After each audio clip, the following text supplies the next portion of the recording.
تلاشی والوں کا پتہ ہمیشہ ترک کا پتہ ہوتا ہے. پاک فوج زندہ باد، پاکستان پائندہ باد.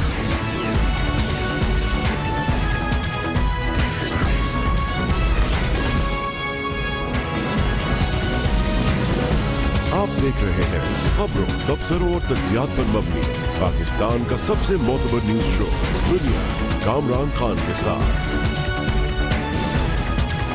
السلام علیکم، میں ہوں کامران خان. کرپشن کے خلاف پورے ملک میں جو اس وقت فضا بنی ہوئی ہے، اس میں نیب آج بھرپور تحریک میں نظر آئی ہے. نیب نے آج کارروائیاں کی ہیں. پورے پاکستان میں نیب کی کارروائیاں نظر میں آئی ہیں. آج نیب کی ایک بڑی کارروائی میں لاہور میں سابق ایم ڈی پیپکو کو عدالت میں پیش کیا گیا. ان کا 14 دن کا ریمانڈ لیا گیا. طاہر بشارت چیمہ جو گزشتہ دور میں پیپکو کے حوالے سے انتہائی اہم اور مشہور شخصیت تھی، ان پر الزام ہیں کہ انہوں نے 500 سے زائد بھرتیاں کی نیب میں، معاف کیجیے گا پیپکو میں، اور اس کے لیے مبینہ طور پہ انہوں نے رشوت وصول کی تھی. اس کے علاوہ کراچی میں سابق وزیر پیٹرولیم ڈاکٹر عاصم کے خلاف باقاعدہ فرد جرم عائد کی گئی ہے. نیب کا دعویٰ یہ ہے کہ ان کے اقدامات کے نتیجے سے قومی خزانے کو 400 کروڑ روپے سے زیادہ کا نقصان ہوا ہے. ڈاکٹر عاصم کا کیس بہت ہائی پروفائل کیس ہے. نیب کہتی ہے کہ اس نے اس حوالے سے بھرپور شواہد اور ثبوت جمع کیے ہیں. آج ڈاکٹر عاصم کے خلاف جب کیس نیب کی عدالت میں پیش کیا گیا، ڈاکٹر عاصم بھی موجود تھے اور انہوں نے کہا کہ انہیں سیاسی مقدمات میں پھنسایا گیا ہے اور وہ اس ملک کے پہلے سیاسی قیدی ہیں اس دور کے. مگر آج کی سب سے بڑی شاہکار کارروائی تاریخی کارروائی ہے. شاید ہی نیب کی تاریخ میں اتنی بڑی انسداد کرپشن کی کارروائی اس سے پہلے ہوئی ہو. یقینی طور پر یہ سب سے بڑی کارروائی ہے جو ہوئی ہے آج کوئٹہ میں، جہاں پر اس وقت بھی وہ کارروائی جاری ہے جو آج صبح شروع ہوئی. نیب نے چھاپا مارا ہے بلوچستان کے سیکرٹری خزانہ مشتاق رئیسانی کے گھر پر. یہ معمولی چھاپا نہیں ہے. اطلاعات کے مطابق اس گھر سے خزانہ ملا ہے. روپوں کے بڑے بڑے صندوق، جواہرات اور غیر ملکی کرنسی کا ایک بڑا خزانہ نیب کے ہاتھ آیا ہے. ایک ذریعہ کہتا ہے کہ کمرہ بھرا ہوا ہے نوٹوں سے، جس میں ڈالرز بھی ہیں، پاؤنڈز بھی ہیں، پاکستانی روپے بھی ہیں. 5000 نوٹوں کے بھرے ہوئے تھیلے در تھیلے ہیں، 1000 کے نوٹوں کے بھرے ہوئے تھیلے در تھیلے ہیں، ڈالرز کے تھیلے ہیں، جواہرات کے تھیلے ہیں. مشتاق رئیسانی سیکرٹری خزانہ بلوچستان حکومت کے، ایسا لگتا ہے کہ پورا خزانہ اپنے گھر پہ لے آئے ہیں. یہ کارروائی آج بھی جاری ہے، اس وقت بھی جاری ہے، آج صبح سے کئی گھنٹوں سے جاری ہے. اور نوٹ اتنے ہیں کہ اس کے لیے مقامی بینکوں سے نوٹ گننے کی مشینیں طلب کی گئی ہیں. یہ کارروائی بھرپور ہے. پاکستان میں اس طرح کی کارروائی کسی بھی بیوروکریٹ کے حوالے سے یقینی طور پہ پہلی اور سب سے جامع، سب سے مؤثر اور تاریخی کارروائی ہے. بیوروکریسی میں کرپشن کی کہانی سنتے تو رہے تھے، لیکن غضب ترین کرپشن کی یہ عظیم ترین کہانی اس وقت بھی انفولڈ ہو رہی ہے کوئٹہ میں، مشتاق رئیسانی کے گھر کے باہر، جہاں پہ موجود ہیں ہمارے کورسپونڈنٹ عرفان سعید. بہت بہت شکریہ عرفان سعید صاحب. یہ بتائیے گا کہ کچھ دیر قبل شاید آپ اس گھر میں بھی اندر گئے ہیں اور آپ نے وہاں منظر دیکھا ہے، وہ منظر تو ہمارے ناظرین کو بیان کیجئے. جی بالکل کامران صاحب، یہ بلوچستان کی تاریخ کی سب سے بڑی جو کرپشن کی جو کہانی ہے اس کا آج ایک راز افشا ہوا ہے. اور یہ سیکرٹری فائنانس جو تھے، جو گزشتہ ادوار میں بھی سیکرٹری فائنانس کے عہدے میں رہے، اور اس مرتبہ بھی یہ گزشتہ 2.5 سال سے یہ اسی عہدے پر برجمان تھے. اور یہاں پر جو ان کے گھر پر جو سرکاری کالونی ہے جی آر کالونی، یہاں پر ان کی رہائش گاہ تھی، جہاں پر آج صبح 6 بجے نیب نے چھاپا مارا ہے. اس چھاپے کے دوران ان کے گھر کے اندر اور ان کے آفس کو بھی سیل کر دیا گیا. ان کے گھر کے اندر جب تلاشی لی گئی، ان کے گھر کے کمرے کے جو الماریاں تھی اس کے وہاں سے جو تلاشی لی گئی، اس سے جو یہ بڑی جو تعداد میں جو کرنسی ہے برآمد ہوئی ہے، جس میں تقریباً کوئی 63 کروڑ روپے کی جو کرنسی ہے برآمد ہوئی ہے، جس میں 20 کروڑ مالیت کے جو امریکن ڈالر ہے وہ بھی برآمد ہوئے، جبکہ 4 کروڑ مالیت کا جو طلائی زیورات ہے. اس کے علاوہ جو ڈاکومنٹس ہے، پراپرٹی کے ڈاکومنٹس ہے، وہ بھی قبضے میں لیے گئے. اور اب سے کچھ دیر پہلے ہی نیب ایک گاڑی میں 12 بیگ بھر کے جو کرنسی کے تھے وہ یہاں سے لے کر گئی ہے.